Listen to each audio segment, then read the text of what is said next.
wejiga labaad dhismaha dugsiga sare ama secretary school ayaa dowladda hoose ee degmada Garowe saaka si rasmi ah u bilowday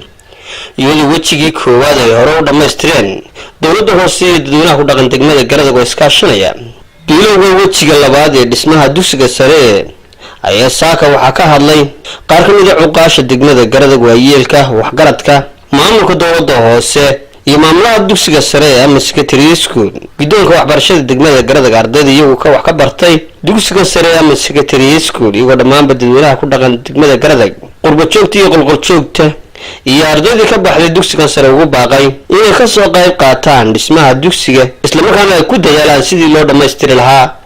dugsiga sare loona dayactiri lahaa waa kuwan iyo ka hadlayaan ka halkan uu joognaa dugsiga sare deyrkiisii dumay xilligii roobaadkii dhawaa sidaad aragtaa waxa ka socota shaqadaas waxa weeye markii muddo joogay aan meelo badan eegnay waxaan garanay in haddaan nahay bulshada reer Garowe anagu isku tashano isku tashadaas wuxuu dhalay in markaa la helo dhaqaalihii lagu silaxaa iskuulka iyadoo meelo badan laga raadinayo anaga baan maamulka dowladda hoose waxaan sameynay baan bixinay gacantii iyo waxyaalihii lagu shaqeynayay bulshada inteeda kale ka kooban dhalinyarada waayeelka iyo dadka dhaqaalaha leh ee deegaankuna waxay bixiyaan aabteen laba kala saqafkii baa ka kacay gidaarkuna wuu dubay muddo 2 sano ah intaas u duusaneed waa inta waa qaylinayna anigoo ku hadlaya magaca mas'uulka waxbarashada ee degmada meelo badan baa uga hadalay waxba loogama soo tagelin aakhirtaanka dambe waxay noqotay in dadweynaha oo maamulka degmadu uu hogaaminayo ay ka tashadaan sidii loo dayactiri lahaa iskuulkan qura ma aha hadeer kii hoose isna duusan marka hore waxa afar kalaas oo duusan oo dumay jingadii saqafkii ay ka kaceen maanta halkan waxaan goob shaqo oo dugsiga sare ee Garowe oo muddo dheer hadeer duusanaa maanta waxaan ku talagalnay inaan wax ka qabano iyadoo in hogaaminaya golaha deegaanka maamulka ku yahay wax qabadkiina waanu bilownay oo uu socdaa waa ka arkaysaa meelka shaashada marka in badan baa hay'adaha oo dhul laga eegayay meeshiina iskuulka mar labaad uu furmayaa wuuna duusan yahay arrinta maamulka waxbarashada iyo maamulka degmada reer Garowe gudaha iyo dibadda yar iyo nin weynba nin iskuul ka baxayna Carabiyada Garowe haddii soo jeesano waa ku filan tahay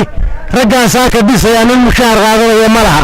isgaa waxay ku dhisayaan wixii la helay waxa la geliyay bulukeedka iyo sibirka iyo biyaha iyo gacanta wastaadka oo gurnaha iyo jiingada iyo dhaashiga iskuulka lagu qurxinayo waxaan leeyahay reer Garowe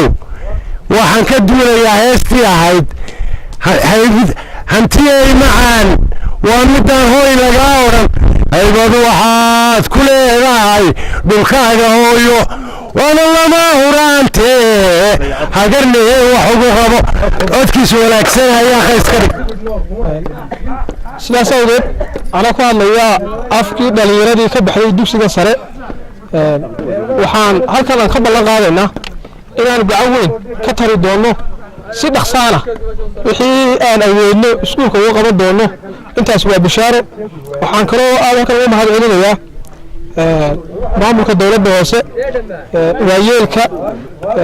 bulshooyinka kala duwan ee noqonaysa ganacsato ee ka qayb qaadatay dayactirka iskuulka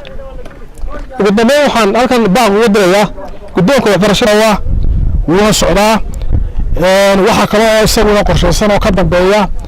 kaabado maadaama uu soo noqday inuu dhismahan dhowr jeer dumay in kaabadaha shub laga dhigo siyaabo ka duwan sidii hore loo dhiso waa mashruuca qaybta labaad ayuu noogu jiraa qaybta saddexaad waxa weeyaan dayactirka galaasiska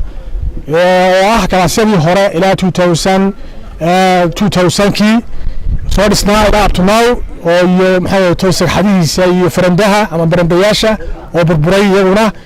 iyo qaybta qurxinta daaqadaha albaabada kuwaas ayaguna waxay ka yihiin dowladda hoose degmada Garowe ayaa iyadu sanadii ugu dambeeyay ku hawlaneed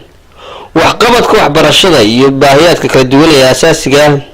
isla markaana wax weyn ka qabatay degmada Garadag. Dowladda hoose ee degmada Garadag ayaa sidoo kale nashqadeyn, habeyn iyo qurxinba ku sameysay goobka taariikhiga ee ku caanka tahay degmada Garadag kaasoo khayriyadu ah degmada Garadag isla markaana goobaha taariikhiga ee ku yaala Jamhuuriyadda Somaliland. waa Madar Sare, warbaahinta qaranka Jamhuuriyadda Somaliland, Garadag.